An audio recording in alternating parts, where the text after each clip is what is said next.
नमस्कार, मैं अशोक कुमार पांडे। स्वागत है आपका टीसीएच पर। हाजिर हूं इस वक्त ईरान की सारी अपडेट्स लेकर। सबसे पहले आपको सीधे ईरान से कुम से एक वीडियो दिखाता हूं और यह वीडियो है हमारे दोस्त जमीर अब्बास जाफरी साहब का।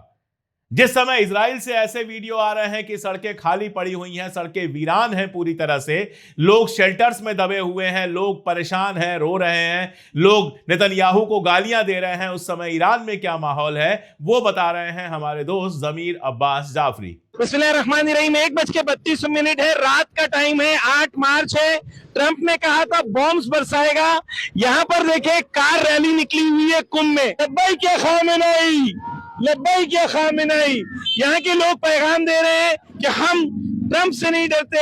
हुसैन इब्न अली के मानने वाले हैं, करबला के मानने वाले हैं, अली इब्न अबी तालिब के मानने वाले हैं, रसूल अल्लाह के मानने वाले हैं। ये रैली ये बता रही है कि ट्रंप की धमकियां इनके लिए कोई वैल्यू नहीं रखती। ये मौत और शहादत से मोहब्बत करने वाली कौम है। दुनिया में आपको ऐसी कौम नहीं मिलेगी। इल्तिमास से दुआ। तो आपने देखा, कुम में जहां बमबारी हुई है, इस्फहान में जहां बमबारी हुई है, वहां लोग लगातार सड़कों पर आ रहे हैं। कल शाम को क्या माहौल था ईरान के अंदर, यह भी मैं बताऊंगा। सैयद आकिफ साहब ने बहुत विस्तार से बताया है। वीडियो जब खत्म होगा, वीडियो के एंड में सैयद आकिफ साहब से सीधे बात करेंगे, सीधे सुनेंगे कि वो क्या बता रहे हैं, ईरान का क्या माहौल है। ये तो ईरान से सीधी अपडेट्स होगा। अब थोड़ी पॉलिटिक्स पे बात करते हैं, लेकिन पॉलिटिक्स से पहले मैं आपको एक वीडियो दिखाना चाहता हूं। यह वीडियो इजराइल की पूरी पॉलिटिक्स को समझने में आपकी मदद करेगा। यह वीडियो आया है फ्रांस से।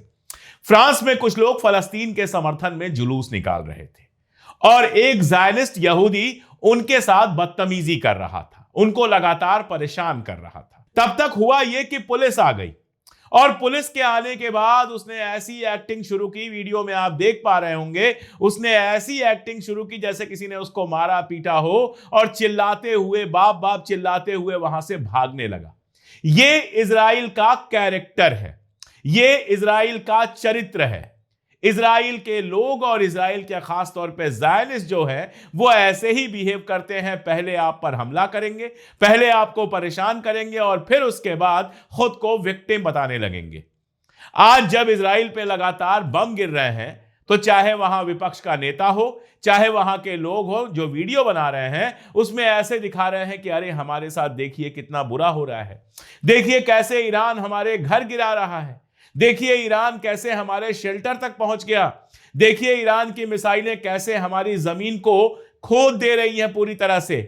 हम तो बड़े मासूम हैं, हम तो बड़े बेचारे हैं। सच कहूं तो यह देख के मेरा भी मन दुखी होने का करता है।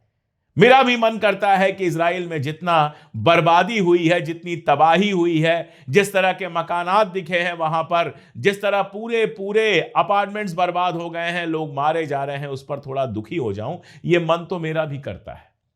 लेकिन जब दुखी होने की कोशिश करता हूं तो मुझे याद आता है गजा, मुझे याद आता है रफा, मुझे याद आता है वेस्ट बैंक, मुझे याद आता है कि पहले ही दिन हमला करके मासूम बच्चियों को, 150 से ज्यादा मासूम बच्चियों को ईरान में मार दिया गया। मुझे याद आता है कि लेबनान पे लगातार बमबारी करके वहां के चर्चों को, वहां के मसाजिद तक को गिरा दिया गया, वहां के लोगों को अपना घर छोड़ने पर मजबूर किया गया। और जब मुझे गजा के वो बच्चे याद आते हैं, जब गजा के वो टूटे हुए घर याद आते हैं, तो मेरे दिल के कोने से आवाज आती है कि असल में इजराइल ये डिजर्व कर रहा था। इनका दिमाग खराब हो गया था, इनको लग रहा था हम कहीं कुछ भी कर सकते हैं। अमेरिका गया और मादुरो को वेनेजुएला से उठा ले गया और उनको जेल में डाल दिया। गजा के अंदर दुनिया चिल्लाती रही रफा के अंदर मत करो, रफा के अंदर मत करो, लेकिन पूरे रफा को तबाह कर दिया गया, सारे मकानों को जमींदोज कर दिया गया, हजारों लोगों को मार दिया गया। लेबनान के अंदर बम बरसाए गए, सीरिया के अंदर बम बरसाए गए, जहां मन किया इनकी जहाजें गई, बम बरसाई और हंसती हुई चली आई। इनके अपने लोग तो मजे में रहे। ये वही लोग थे जिनके घर टूटे हैं, ये वही लोग थे जो गजा में मासूमों के मारे जाने पर खुशियां मना रहे थे, जो टीवी पर गजा का नरसंहार देखते थे और हंसते थे, जो वीडियोस बनाकर गजा के परेशान हाल लोगों का मजाक उड़ाते थे। आज जब इनका घर गिरा है तो हालत यह है। मैं एक वीडियो देख रहा था जिसमें एक बंदा कह रहा है कि हमारे घरों में खाने के लिए कुछ नहीं है, हमारे किचन खाली हो गए हैं। कितना विक्टिम खेलोगे भाई? अमेरिका से अरबों खरबों तुम्हारे यहां आता है, दुनिया भर में हथियार बेचते हो, मोसाद दुनिया भर में आग लगाने का प्लान करता है और 4 दिन की बमबारी में तुम्हारे घर का खाना खत्म हो गया। कमाल है। ये वही लोग हैं कि फलस्तीनियों के लिए जब इमदाद जा रही थी तो रास्ते में खड़े हो जाते थे कि हम इमदाद नहीं जाने देंगे, भले फलस्तीनी भूख से मर जाएं। और आज भी वहां इमदाद बहुत कम जा रही है और उसको ये लोग एंजॉय कर रहे थे। और आज जब अपने ऊपर आया है तो इनकी ये हालत है। ईरान ने इतना तो किया कि इनको बता दिया कि हर बार जंग में तुम मजे ही नहीं करोगे, जब हमारे पाले पड़े हो तो तुम्हें झेलना भी पड़ेगा। और इसीलिए वो हिम्मत है, वो जुनून है जिसके चलते ईरान के लोग सड़कों पर हैं। बम गिर रहे हैं, उसके बावजूद सड़कों पर हैं। मौत का डर नहीं है, शहादत का जज्बा है। और यहां इजराइल में जब मिसाइलें गिरनी शुरू हुई तो वहां से लोग भागना शुरू कर चुके हैं, किसी भी तरह मुल्क से बाहर निकल जाना चाहते हैं, शेल्टरों में दबे हुए हैं। और यह पूरा खेल सिर्फ और सिर्फ इजराइल का रचा हुआ है।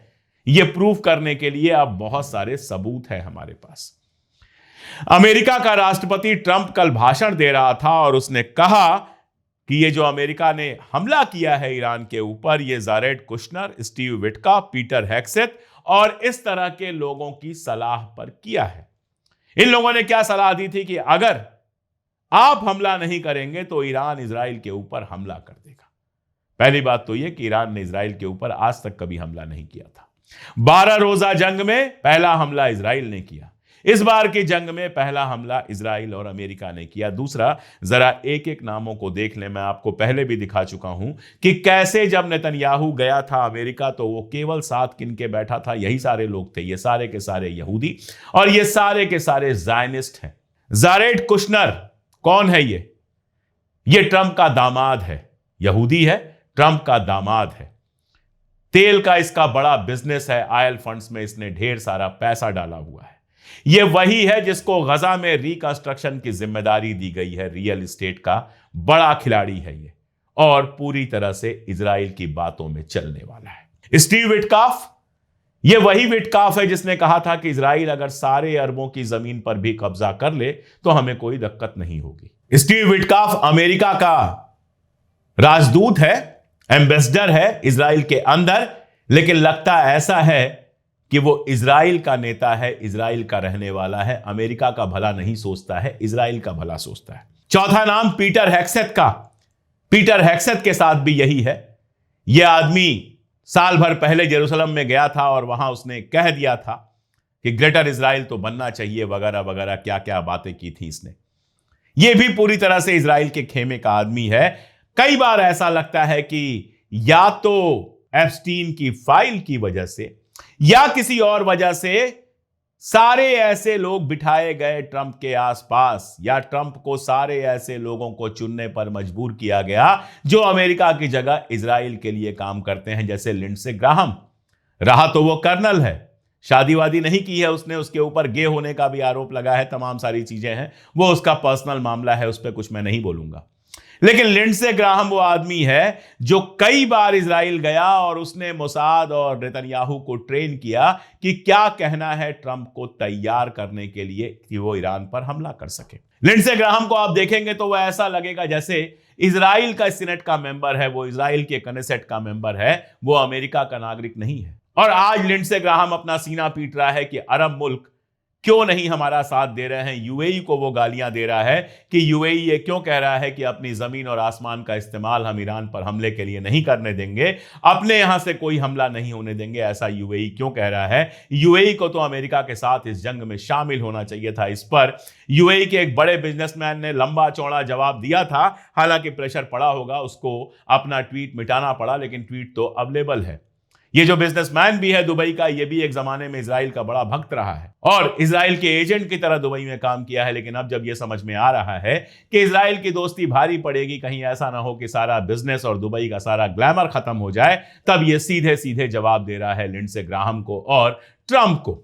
तो ट्रंप जब ये कहता है कि ऐसे लोगों के कहने पर उसने हमला किया है और ऐसे लोगों ने कहा था कि अगर हम हमला नहीं करेंगे तो इजराइल के ऊपर हमला कर देगा ईरान, इसका मतलब बहुत साफ साफ है कि इजराइल और इजराइल की जो एजेंसी मोसाद है, इन्होंने एक झूठ गढ़ा और वो झूठ लगातार ट्रंप के कान में भरा गया और ट्रंप को तैयार किया गया कि वो ईरान पर हमला कर दे। और ट्रंप भी किसी और दुनिया में रह रहे थे।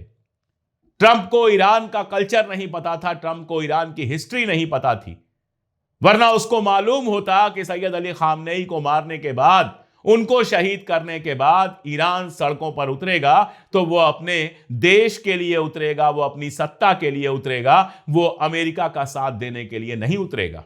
विदेशों में रह रहे कुछ ईरानी नागरिक जिनके खानदान शाह रजा पहलवी के करीबी रहे हैं, वो भले सड़क पर उतरकर थैंक यू ट्रंप बोलें, लेकिन ईरान की जनता अपने रहबर के मारे जाने के बाद, अपने रहबर की शहादत के बाद अमेरिका या इजराइल के साथ खड़ी नहीं होगी। वो भूल गए कि लोग भले सत्ता से नाराज हों, राष्ट्रपति से नाराज हों, सुप्रीम लीडर से नाराज हों, लेकिन मुल्क से मोहब्बत उनकी कम नहीं है। जहां मुल्क का मामला आएगा वहां वो खड़े हो जाएंगे। और ये बात मैं बार बार कहता हूं कि हो सकता है अपनी सत्ता से, नरेंद्र मोदी से मुझे दिक्कत हो, लेकिन वो इस देश के प्रधानमंत्री हैं। उनके घर पर अगर कोई विदेशी ताकत बम गिराएगी तो मैं अपने मुल्क के साथ खड़ा हूंगा। उस समय भूल जाऊंगा कि कौन सी भारतीय जनता पार्टी है, कौन सी कांग्रेस पार्टी है, कौन सी आम आदमी पार्टी है। उस समय मेरे लिए एक ही पार्टी होगी, मेरा अपना मुल्क, मेरा अपना वतन, मेरा अपना हिंदुस्तान। और यही ईरान का कल्चर है। वो कोई 70 साल पुराना देश नहीं है जिसको जबरदस्ती बनाया गया हो। वो हजारों साल पुराना देश है जहां के लोगों की कई कई पुश्तों की कब्रें वहां गड़ी हुई हैं, यादें वहां गड़ी हुई हैं, जहां का इतिहास लोगों की रगों में दौड़ता है, जहां का कल्चर लोगों की रगों में दौड़ता है। ये बात अमेरिका और इजराइल जैसे मुल्क समझ ही नहीं सकते, क्योंकि ये नकली मुल्क हैं, ये बनाए हुए मुल्क हैं। अमेरिका कैसे बना?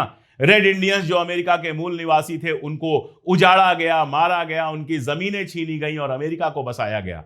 और जो फलस्तीनी मूल नागरिक थे फलस्तीन के, उनको उजाड़ा गया, मारा गया, उनकी जमीनें छीनी गई, तब इजराइल बसा। इसीलिए मैं कह रहा हूं कि ये दोनों नकली मुल्क हैं। ये मुल्क नहीं है, ये बाजार हैं और नकली मुल्क हैं। लेकिन ईरान हो, हिंदुस्तान हो, ये मुल्क हैं, इजिप्ट हो, ये ऐसे मुल्क हैं जिनके हजारों सालों का इतिहास है। और इसीलिए यहां वतन परस्ती का आलम दूसरा होता है, जो अमेरिका और इजराइल के समझ में नहीं आएगा, जहां के नागरिक मुसीबत पड़ने पर एयरपोर्ट पर इकट्ठे हो जाते हैं देश छोड़ने के लिए। ईरान का कोई बाहर जाता हुआ आपको दिखा हो तो बताइए। कहीं नहीं दिखेगा, कभी नहीं दिखेगा, सब जमीन पर खड़े हैं। कल मैंने देखा राजदीप सरदेसाई इंटरव्यू कर रहे थे, एक बॉलीवुड की हीरोइन है, उनको ईरानी बताकर उनका इंटरव्यू कर रहे थे। उन हीरोइंस के बारे में पता कीजिएगा तो वो ईरानी जरूर हैं, लेकिन उनकी पैदाइश के तुरंत बाद उनके माँ बाप जर्मनी चले गए थे, सारी जिंदगी जर्मनी रही हैं और उसके बाद बॉलीवुड में एक्टिंग कर रही हैं। वो ईरान को रिप्रेजेंट नहीं करती हैं। राजदीप साहब, आप बहुत सीनियर आदमी हैं, आप उन जर्नलिस्ट में हैं जिनकी मैं बहुत इज्जत करता हूं, लेकिन वो ईरान की रिप्रेजेंटेटिव नहीं है। अगर ईरान के रिप्रेजेंटेटिव से आपको बात करनी थी तो ईरान में रहने वाली किसी ऐसी महिला से आप बात करते, किसी ऐसे पुरुष से आप बात करते जिसकी पुश्तें, जिसके खानदान ईरान में रहते हैं, जिनके घरों के आसपास बम गिर रहे हैं और उसके बावजूद वो अपने रहबर, अपने मुल्क के साथ खड़े हैं। किसी ऐसे हिंदुस्तानी से आप बात कीजिए जो पैदाइश के बाद ही हिंदुस्तान छोड़ के बर्तानिया चला गया हो। वो हिंदुस्तान के बारे में जो बताएगा वो क्या बताएगा? जिसने अपनी जिंदगी में कभी हिंदुस्तान देखा नहीं, वो हिंदुस्तान के बारे में क्या बताएगा? और जिसने अपनी जिंदगी में कभी ईरान नहीं देखा, वो ईरान के बारे में क्या बताएगा? ईरान के बारे में वो बताएगा जो आज ईरान में सीना खोल के खड़ा है, जो इस बात से डर नहीं रहा है कि हमारे ऊपर बम गिरे हैं। और यही वो आजाद ख्याली है जिससे इजराइल और अमेरिका लगातार हार रहे हैं। किस बात की जीत होती? जीत होती अगर ईरान को कई हिस्सों में बांटने में कामयाब होते, वो ख्वाब टूट गया। जीत होती अगर ईरान की सत्ता पलटने में कामयाब होते, वो ख्वाब टूट गया। जीत होती अगर ईरान का तेल चुराने में कामयाब होते, वो भी ख्वाब टूट गया। तो अब समझौते की बात लगातार चल रही है, पर्दे के पीछे सीज फायर की बात लगातार चल रही है। लेकिन जैसा मैंने आपको बताया, ईरान ने तमाम शर्तें इस बार रखी हैं। ईरान इस बार चुपचाप पीछे हटने वाला नहीं है कि पीछे हट जाए और साल भर बाद, 6 महीने बाद इजराइल फिर हमला कर दे। ईरान इस बार समझौता करेगा तो यह पक्का करके करेगा कि इजराइल दोबारा कभी हमला करने की कंडीशन में आए नहीं। ईरान अगर इस बार समझौता करेगा तो यह पक्का करके करेगा कि उसके ऊपर से सैंक्शन हटाए जाएं ताकि वो अपनी माली हालत और बेहतर कर सके। ईरान अगर समझौता करेगा तो इस बात पर करेगा कि उसके मिसाइल प्रोग्राम को किसी भी तरह से डिस्टर्ब ना किया जाए। और मैं आपको बहुत साफ ये बात बता दूं कि आयतुल्लाह अली खामनेई जा चुके हैं अब, और जो नई लीडरशिप आएगी वो एटॉमिक बम को लेकर क्या सोचती है, ये कुछ दिनों बाद समझ में आएगा। और अगर उसने फैसला लिया तो अगली बार जब इजराइल सर उठाएगा तो ईरान के पास भी एटॉमिक बम होगा और फिर इस तरह से बम गिराने की हिम्मत नहीं कर पाएंगे अमेरिका और इजराइल। इसलिए यह जंग काफी फैसला कुन जंग है। यह इतिहास बदलने वाली जंग है। अपनी पैदाइश के बाद से अमेरिका की सबसे बड़ी हार दर्ज कराने वाली यह जंग है और इसके लिए ईरान के जो बहादुर लोग हैं वो निश्चित रूप से मुबारकबाद के पात्र हैं। मैं अपनी तरफ से और अपने मुल्क की तरफ से उनको मुबारकबाद पेश करता हूं कि दुनिया भर में गुंडों की तरह बिहेव करने वाले ट्रंप और नेतन्याहू को उन्होंने अच्छा मजा चखाया। और कल 9 तारीख को क्या माहौल था ईरान में, जैसा मैंने आपसे वादा किया था कि सैयद आकिब साहब के मार्फत में सब आपको बताऊंगा, तो अब मैं सीधे आपको ले चल रहा हूं सैयद आकिब साहब के पास जो ईरान के कुम से हालात बयान कर रहे हैं। बिस्मिल्लाहिर्रहमानिर्रहीम। आज का ये अपडेट, आज 9 मार्च है, इस वक्त तकरीबन 4 बजे हैं यहाँ पे ईरान में। मैं कुम में मस्जिद जमकरान के पास हूँ और यहाँ पर हर शहर की तरह यहाँ पर भी लोग जमा हो रहे हैं ताकि अपने सपोर्ट और हिमायत का ऐलान करें नए वली फ़क़ी के लिए, नए रहबर के लिए, इमाम सैयद मुज्तबा ख़ामेनी के लिए। आप ये देख रहे हैं कि ये ट्रैफिक एक तरफ जाम है। इस तरह से जो भी सड़कें मस्जिद जमकरान की तरफ हैं, लोग गाड़ियों से आ रहे हैं, पैदल आ रहे हैं और अपने आप को पहुंचाने की कोशिश कर रहे हैं मस्जिद जमकरान तक। ये है पीछे मस्जिद जमकरान, मशहूर यहाँ कुम का एक लैंडमार्क और बहुत इंपॉर्टेंट रिलीजियस जगह। हर तरफ से लोग इसमें आ रहे हैं। मैं एक ही सड़क पर खड़ा हूँ, हर तरफ से बहुत सारी सड़कें जहाँ पर इसी तरह से भीड़ मस्जिद जमकरान की तरफ जा रही है। और ये सिर्फ कुम में नहीं, हर शहर में अलग अलग लोकेशंस अनाउंस किए हैं। इस वक्त ईरान की पूरी आबादी सड़कों पर है, अपने अपने डेजिग्नेटेड लोकेशंस पर जमा हो रही है ताकि अपने सपोर्ट और अपनी हिमायत का ऐलान करे नए रहबर के लिए, इमाम सैयद मुज्तबा ख़ामेनी के लिए अपने जज्बात का, अपने सपोर्ट का और अपनी हिमायत का ऐलान करें। आज 9 मार्च 2026 में जो अगर अपडेट है तो सब का सब इसी ताल्लुक़ से है कि नए वली फ़क़ी का ऐलान हो चुका है और ईरान की पब्लिक में खुशी, ईरान की पब्लिक में सेल्फ़ कॉन्फिडेंस, खुद एतमादी, ईरान की पब्लिक में मजबूती, इरादे की मजबूती, उसमें पहले से भी ज़्यादा इजाफ़ा हो गया है।